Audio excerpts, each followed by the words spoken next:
Hello, welcome to my show today on interpersonal communication. My name is Dr. Marquita Byrd. My students refer to me as Dr. B, and I am a professor emeritus at San Jose State University. I've spent 45 years talking to college students and others about communication and how it can improve your life. And now that I'm retiring, I'm taking this opportunity to talk to our general public and the larger community about communication. And I'm hoping that I can extend that out so that people in the community can also learn how to have better interpersonal communication in their lives. I have two goals today. One is to help you to come to understand how important listening is, and I can't say that enough. We all talk about listening, but we really don't know how to listen. And number two, I'd like to help you to acquire the skills and knowledge that you would need to be better listeners. Listening is very, very important, and it can improve your quality of life more than you could ever know.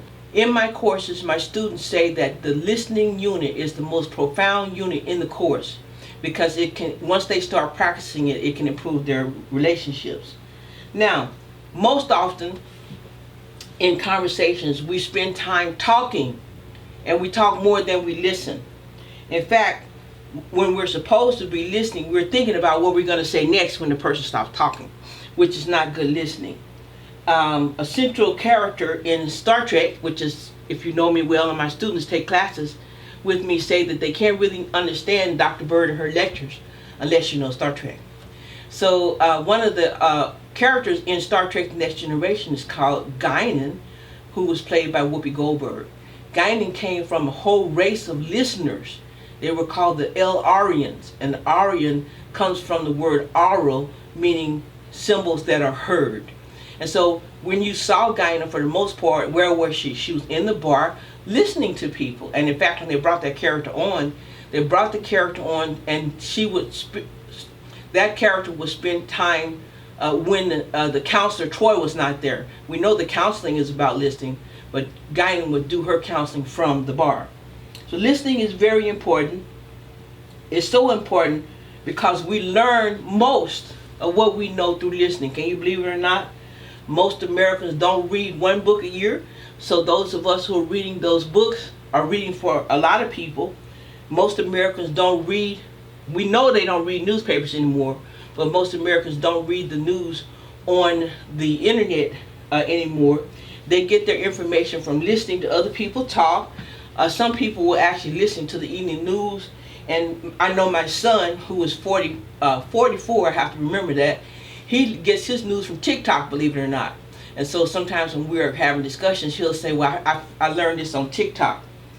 We choose our elected officials based on speeches that they give, or speeches that other people give about them, or ads where people talk about the candidate. Our very democracy depends on good listening. Now, let's talk about loss of information. When we listen, and we know this from studies, human beings will forget 50% of what they heard within 1 hour. So when my students are in class, I always make them get out paper and pencil. Even if they're not taking notes, I make them pretend to take notes because I know that within 1 hour they will have forgotten what we did in class. And within 1 week, they will have forgotten 50% of that 50%, which means that Americans have only a 25% retention rate of the information that they hear. That's very low for us to be so dependent upon us. Let's talk next about, as we finish this introduction, gender differences in listening.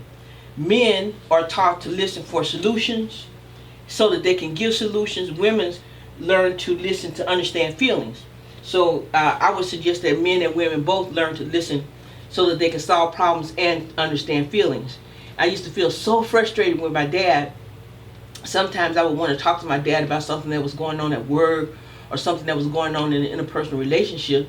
And before I could even finish telling him what the issue was, he would start giving me solutions. Well, daughter, I think you ought to do X, Y, and Z. When actually all I wanted him to do was listen so that he could understand the feelings about it. So men and women need to start to learn to listen in a style that is both problem solving and understanding feelings. Lastly, I cannot emphasize this enough. Listening gives you power. And you might say to yourself, how do I get power from listening? The most powerful person in an organization or in a social setting, for example, is the person who listens to everybody. Why? Because the person who listens has information that other people don't have. And number two, they understand how people feel and what motivates them. So in an organization, it's not always the person who's at the front talking. Very often it's the person who's the listener who wields the greatest power. In our families, when we listen to each other, that gives us, when I say power, I don't mean to control, I mean to be able to understand. It gives us power. So listening, I can't tell you how much it's important. Now, how important it is. Now let's go on to talk about a definition. This is a long definition, so get out your paper and pencil so that you can listen to it. Listening involves several things. The first thing is hearing. The second thing is attending to, that is turning your attention to it. The third thing is interpreting what you've heard. The fourth thing is understanding what you heard. Fifth, remembering what you heard. Wow, is that a big one, remembering. And the last is to respond to what you've heard. So let's talk about listening then, and it includes hearing, attending to, interpreting, understanding, remembering, and responding to what you've heard. So I want you to learn how to improve your relationships today through listening. And we're going to talk about 4 things. The first thing is we'll talk about myths about listening. Number 2, barriers to listening. 3, types of listening. And 4, guidelines for effective listening. And I will just start out this lesson by saying that you can become a better listener through improving your vocabulary. Every vocabulary word that you have gives you another place where you can put it in that memory box so that you can remember things. So improve your vocabulary as we start out. So let's talk about point number 1. There are several myths about listening that causes us to be poor listeners. The first one is that we assume that hearing and listening are the same thing. So all of you had those instances where your parents are saying, "Are you listening to me? I'm talking to you." And you'll say, "Yes, I'm listening," but actually you're not listening, you're hearing. Those are 2 very different things. You can hear things but not listen. Hearing is a physiological process. Hearing is a physiological process that has to do with whether or not you have the unimpaired hearing apparatus, which eardrum, ear canals, etc. and so forth, nerves in the ear. So you will hear without paying attention. You will hear noises, for example, you may hear noises in your environment without listening for them. Second, we'll talk about what listening is, and it is a psychological process. Listening is a thinking process that we engage in. And as we talked about, interpreting what you're hearing, understand what you're hearing, remembering what you're hearing. Hearing and listening are the same thing as one of the first myths. Hearing is a physiological process and listening is a psychological process. Hearing is when you have the appropriate hearing apparatus and you can then interpret sound. But listening is a psychological process where you're thinking through what it is you're hearing. Let's go on to B. The second myth about listening is that it is passive. Where do we get that idea from? Well, we get it right from our parents when they say, "Be still, are you listening to me?" And so you learn how to sit still. Kids learn this before kindergarten. If you want to pretend you're listening, you sit there and you be still, you give your eye contact, and then your mind wanders off into the universe. That's how we learn how to be passive listeners. And so when we get in school, people will say, "Be still," and be quiet. And so we think that listening is a passive thing. No, listening is a very active activity. President John F. Kennedy, our late president, said that he would be most tired during the day when he had to listen, because listening takes not only psychological work, but it also takes physical work, because you are non-verbally listening, not just listening with your ear, you're physically listening. So it's not a passive thing, it is an active thing. B, the second myth is that listening is passive and that you're doing nothing, but in fact, listening is a very active process, and you're doing it not just with your ears, you're looking with your face and all of your nonverbal.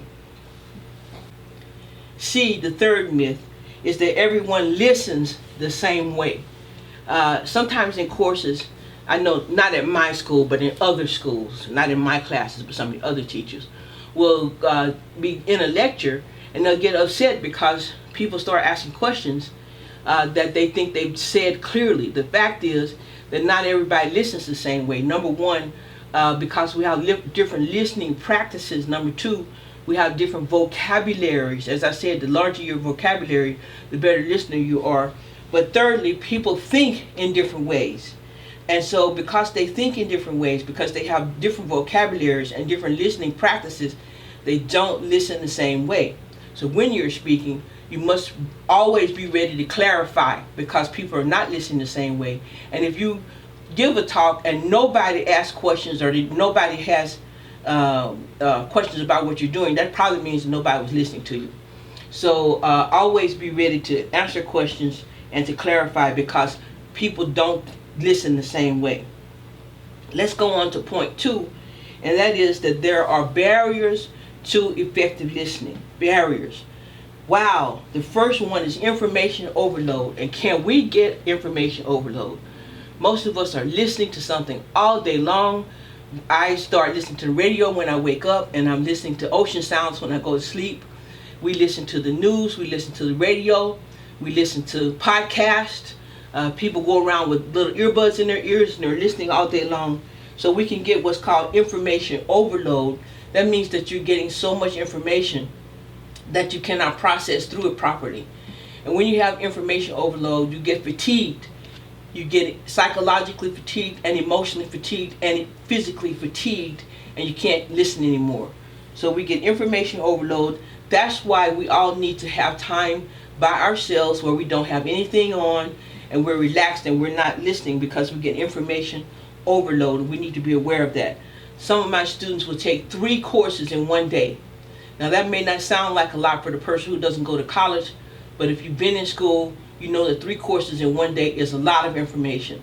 And by the time they get to my course, and I'm the 3rd one, they're not listening well because they have information overload. The second barrier to listening is multitasking. Multitasking, and we do that now, especially with our young people, because we may be on the laptop, we may be playing games, we may be listening to people at work.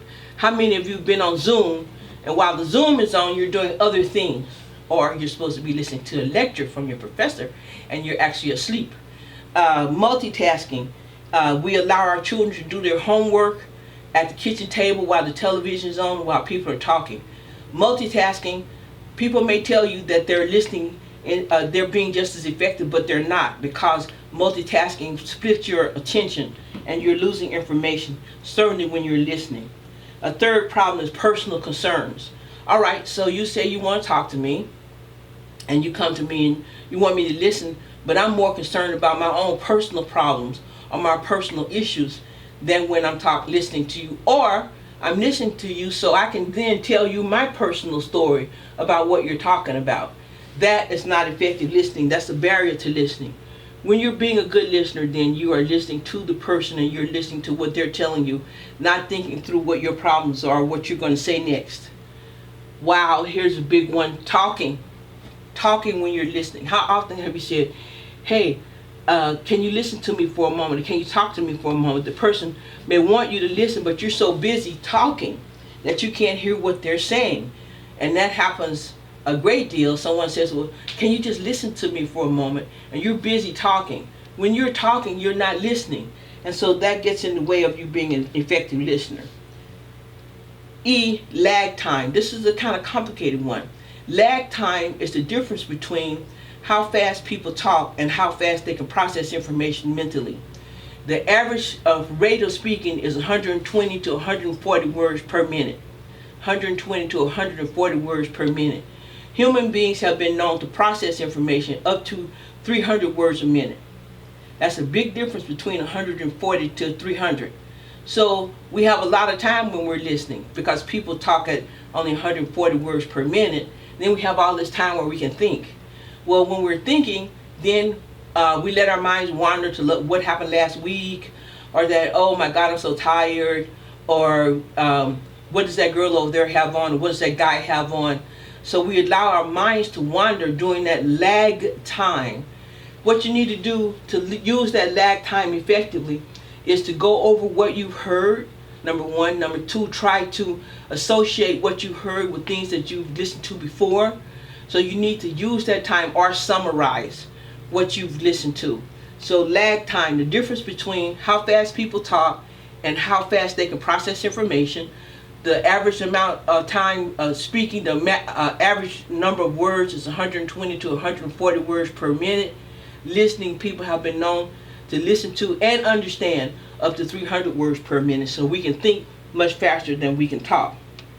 Lastly, prejudices get in the way. It can become a barrier to listening. Prejudices could be a prejudice or negative attitude about the topic you're talking about. For example, I have friends who are conservative. I'm a liberal, and you may see that through my lectures. And I could be a poor listener if I turned off my mind and thought, well, I don't want to hear this because they're conservative, or I don't want to hear this because our attitudes are different. Then I'm not listening to what they're saying, and therefore may miss important information. I once went to a lecture on abortion, and the person who was speaking against abortion was a woman named Phyllis Schlafly.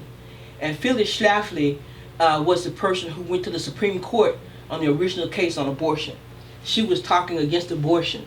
Normally I would have shut my mind off, but because I was there for a debate, I kept my mind open, and I learned some things from Phyllis, even though she had a position that was different from mine. So we may have prejudice against the topic, but more important, we may have prejudice against the person who is talking. And I've learned that, I've seen that, for example, sometimes people don't listen to children because they think children have nothing to say or it's not important. So the child is talking, but they're not paying attention. And the key here is paying attention.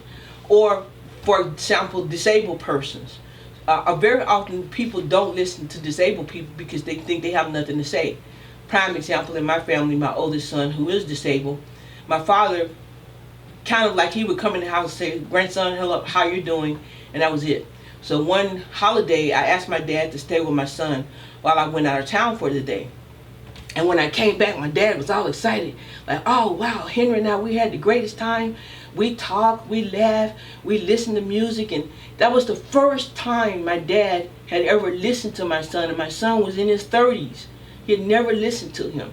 So we dismiss people. We have prejudice against the source of information, and we don't listen to them. But we cannot do that. We must be listening to children all of the time and listening to adults.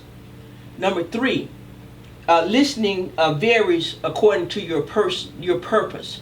Listening varies according to your purpose. There's the first type of listening, which is people-oriented, and you're listening to understand the individual. You're listening to understand their feelings.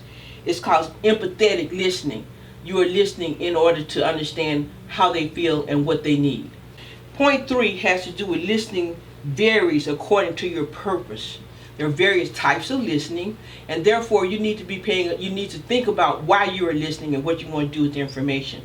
The first type is people-oriented listening, and that is empathetic listening, and is listening to understand what the person is feeling, how they're thinking, what it is that they need. You're listening for the person's needs. And we find that listening most often in collectivistic cultures. We'll talk about that a little bit later. The second purpose for listening is action-oriented. That person is listening. They want clarity of talk. They want conciseness in what you're saying. They want you to be direct and straightforward so that they can use the information for future purposes. Action-oriented listening. That's one of the types.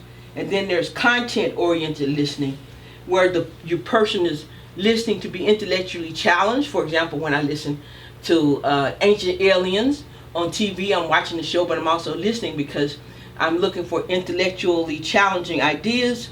I'm trying to work through ideas. People who engage in content-oriented very often can handle ambiguous messages well because they're looking for information and they're trying to relate the information to their own views. So content-oriented is one, action-oriented is another, and people-oriented is a third. Let's go to point 4, and that is that culture is very entwined with listening. We could talk about collectivistic cultures and individualistic cultures. Collectivistic cultures are cultures where they tend to be other-oriented, other-person-oriented, number one. Number two, they're more involved with the group. It's what the group is doing, how what they do impacts on the group that is important. They're group-oriented, and therefore they tend to have a greater retention rate of information than individualistic people in individualistic cultures. In individualistic cultures, the person is centered on self. America is now more individualistic than it used to be. Historically, in earlier times, we were much more collectivistic, but now we're individualistic, person-centered. What is it that I want? What am I trying to do? Why am I here? And so we tend to retain less information because we're not centered on the person. So those are what we need to keep in mind, that if you want to be a better listener, be collectivistic.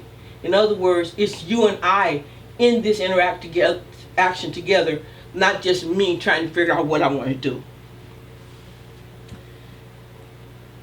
In the future, try to be collectivistic in your listening, and remember that it's you and the other person in the listening, and it's not just about what you want, but what you and the other person create together. Now let's go to point 5, and that has to do with guidelines to effective listening. So you're saying to yourself, "What? Well, my gosh, I just realized that I'm not a good listener. How can I be better?" The first thing is increase your vocabulary. And there's nice programs on the internet where you can get a word a day, and you can learn a word a day. So learn a new word every day, because it increases your ability to remember information. Second thing is stop talking. Be quiet and listen. You can't listen when you're talking. So stop your talking, let the other person talk, and listen in order to understand. Don't listen in order to make your next argument. Number 3, relax and prepare. Don't be tense because you think the topic may be difficult. Relax yourself when someone comes in and give them the time to listen. Sometimes our children come in and they want to talk to us, and we're busy doing other things and multitasking, and we really don't listen to what they're saying. And of course, they do the same thing. When we're talking to them, they don't take time to listen. They're doing other things. But when you're going to listen, relax, prepare. D, put the other person at ease. In other words, okay, I'm here to listen. I'm interested in what you have to say. And then relax your body so that they know that you're listening. E, remove distractions. Oh my gosh, that's really important. When you're actually going to listen to someone, remove distractions. Turn off the phone. We act as though every phone call we have means that, it's a world crisis and people can't do without us. Turn the phone off, or at least don't answer the phone when you're going to listen. One of the things that I try to do is that I just don't carry my smartphone around with me all day long. I don't have it on all day, because then when people are talking to me, I can't listen. So remove distractions. Turn off the music. Turn off the TV. Turn off the games. Stop reading, and actually listen to the person so that you can hear you can understand what they're saying. F, look at the person. You listen not just with your ears and not just with your mind. You listen with your eyes. When you're listening to other people, you need to be paying attention to their facial expression, their eye contact. We had a whole lesson here on nonverbal communication. Their posture, their body position. You need to be paying attention to the nonverbal, because nonverbal adds to the message. It's not just what you hear, it is also what you see. And therefore, for example, when I've been listening to someone for a long time, my eyes are tired, and I'm physically tired because I'm not just listening with my ears. G, avoid prejudice. Don't assume because someone is young. Don't assume because they may be disabled. Don't assume because they're a senior citizen that they have nothing to say of interest, or they don't know what they're talking about. We need to be paying attention to people regardless of their age or their religion or their ability, because we can miss information. And I have to always keep myself attuned to my students. Some people say, oh, those young people don't know anything. Young people know a lot of things. They just don't know the same thing that I know. And so in order for me to be a good listener, I have to dismiss that thought and say, this is a human being talking to me. They have important information. I want to hear it. H, listen for meaning, not mistakes. Sometimes when I'm listening to my son, who is disabled, his language skills are not what everybody else's skills are, and sometimes he can't remember exactly what it is he's trying to say. I have to sit there and listen to him and interact with him in order to understand what he's meaning and not pay attention to mistakes. And we so often we listen to people and we'll say, oh, they didn't say so and so right, or they didn't do so and so right, and we miss the message, we miss the meaning. So always listen for the meaning, not for mistakes. And last but not least, paraphrase what you heard. Paraphrasing means that you listen for a time, you let the person talk, and then you come back and summarize. Okay, now I think what I heard you say was A, B, and C. And the reason you're doing that is to check to see if you've understood the message in the same way that the person has meant for it to be heard. So paraphrasing is extremely important because it cuts down on mistakes in listening, and it lets the other person know, hey, they are listening to me, they do understand what I'm saying. So today we've talked about 4 topics on listening, and I cannot emphasize enough how important listening is. This is coming at the last of my lectures, but it is the first foremost thing, and that is to listen. These 4 topics included myths about listening, barriers to listening, types of listening, and guidelines for effective listening. Now, take this with you. Listening is one of the best gifts you can give someone, and it's free. All you have to do is sit down and give them your attention. It can make a world of difference in our relationships with our children, with our spouses, with our people at work.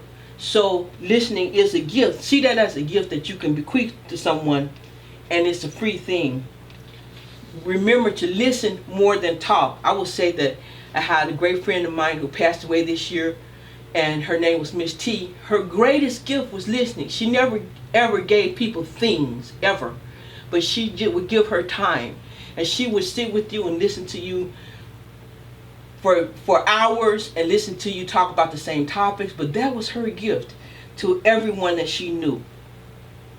Lastly, remember that listening gives us power because we can have a better understanding of what's going on and we retain information. Most often the person who's most important in the organization is not the one who's the front man who's talking, but the person who's listening. Mark Twain himself said, if we were meant to talk more than listen, we would have 2 tongues and 1 ear. But what we actually have are 2 ears and 1 tongue. So use your 2 ears and spare the tongue when listening. At the end of this lecture, you will see at the bottom a PowerPoint. You can click on that PowerPoint and learn more about this topic. Today, lend your ear to someone. That means sit down and listen to them. It will help you to live long and prosper, as Mr. Spock says on Star Trek.